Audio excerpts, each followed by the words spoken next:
아이들이 돈에 관한 지식 없이 학교를 졸업하기 때문에 교육을 많이 받은 수많은 사람들이 성공적인 직업 생활을 하면서도 나중엔 경제적으로 고생을 하게 된다.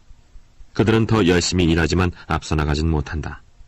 그들의 교육에서 빠져 있는 것은 돈을 버는 방법이 아니라 돈을 쓰는 방법이다. 즉, 돈을 번 후에 관리하는 방법이 빠져 있는 것이다. 우린 이것을 재산관리 능력이라고 부른다. 그러니까 돈을 번 후에 그것을 관리하고 다른 사람들에게 돈을 뺏기지 않고 오랫동안 보관하고 돈이 자신을 위해 일하게 만들도록 하는 능력이다. 대부분의 사람들은 현금 흐름을 모르기 때문에 자신들이 고생하는 이유도 알지 못한다. 어떤 사람은 교육을 많이 받고 직업적으로 성공하면서도 돈에 관해선 무지할 수가 있다. 이런 사람들은 필요 이상으로 열심히 일을 한다. 열심히 일하는 법만 배웠을 뿐 돈이 자신을 위해 일하게 하는 법은 배우지 못했기 때문이다. 열심히 일하는 사람들에겐 나름대로의 패턴이 있다. 신혼의 단꿈에 젖은 교육을 많이 받은 행복한 젊은 부부가 함께 보금자리를 꾸민다고 치자. 이들의 보금자리는 대개 비좁은 새방에서 시작된다.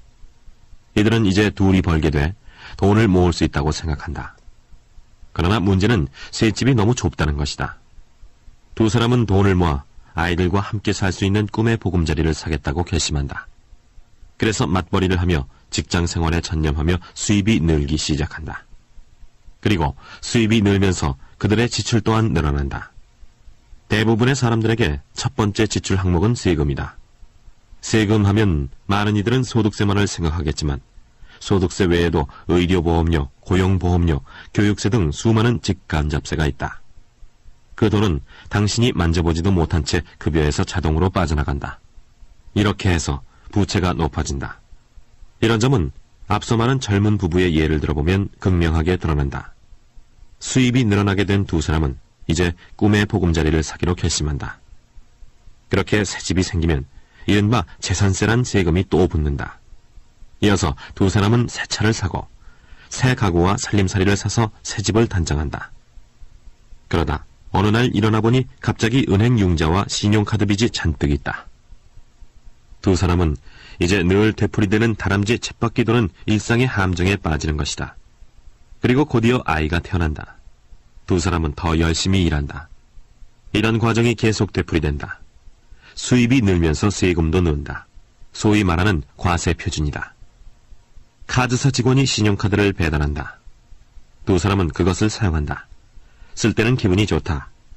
또 대출회사는 전화를 걸어 그들의 최대 자산인 집의 시세가 올랐다고 얘기한다. 그러면서 상계대출을 제안한다. 두 사람의 신용상태가 아주 좋다는 것이다. 그래서 자신의 회사에서 대출을 받아 신용카드 빚을 갚음으로써 고비율의 대출을 해소하는 것이 현명한 일이라고 얘기한다. 게다가 주택융자금의 이자는 세금 감면 대상이다. 두 사람은 그렇게 한다. 그래서 그들은 고비율의 신용카드 빚을 갚는다. 그리곤 안도의 한숨을 내쉰다. 이제 신용카드 빚이 없어진 것이다. 그들은 이제 대출을 주택융자로 돌렸다. 주택융자금 상환기간은 30년이기 때문에 당장의 지출은 줄어든다. 아주 잘한 일인 것 같다. 그러던 중 이웃사람이 전화를 걸어 세일 기간이라고 같이 쇼핑을 가자고 제안한다. 돈을 절약할 수 있는 절호의 기회란 것이다. 두 사람은 이렇게 얘기한다. 절대로 아무것도 사지 않으면 돼. 그냥 구경만 하면 되지 뭐. 하지만 혹시 모르니까 신용카드를 찾아 지갑에 넣는다. 이들의 진짜 문제는 자신들이 갖고 있는 돈을 쓰기만 하고 있다는 걸 제대로 모른다는 것이다.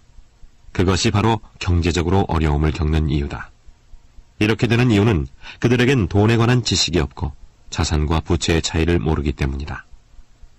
돈이 더 많다고 해서 경제적 문제를 해결하는 경우는 드물다. 바로 지식이 문제를 해결한다. 자산이 수입을 많이 창출해 지출을 해결하고도 남는 것이다.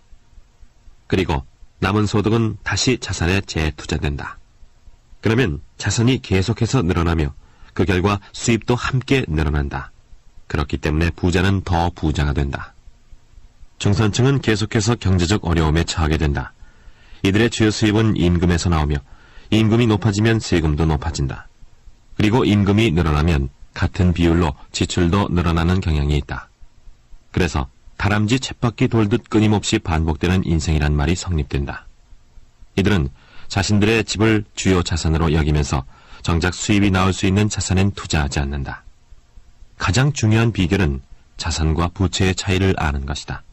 이런 차이를 안 후에는 수입을 창출할 수 있는 자산을 사는 데 신경을 써야 한다. 이것이 부자가 되는 최상의 방법이다. 그리고 부채와 지출을 줄이는 데 노력해야 한다. 이렇게 하면 더 많은 돈을 점점 더 많은 자산을 사는 데 투자할 수 있다. 집을 투자로 여기고 임금이 오르면 더 큰 집을 사거나 더 많이 소비할 수 있다는 사고방식이 빚에 짓눌린 오늘날의 사회를 초래했다. 소비가 늘어나는 이런 과정 때문에 사람들은 더 빚을 지고 경제적으로 더 불확실한 상태에 처한다. 정기적으로 승진이 되거나 임금이 올라도 결과는 늘 똑같다.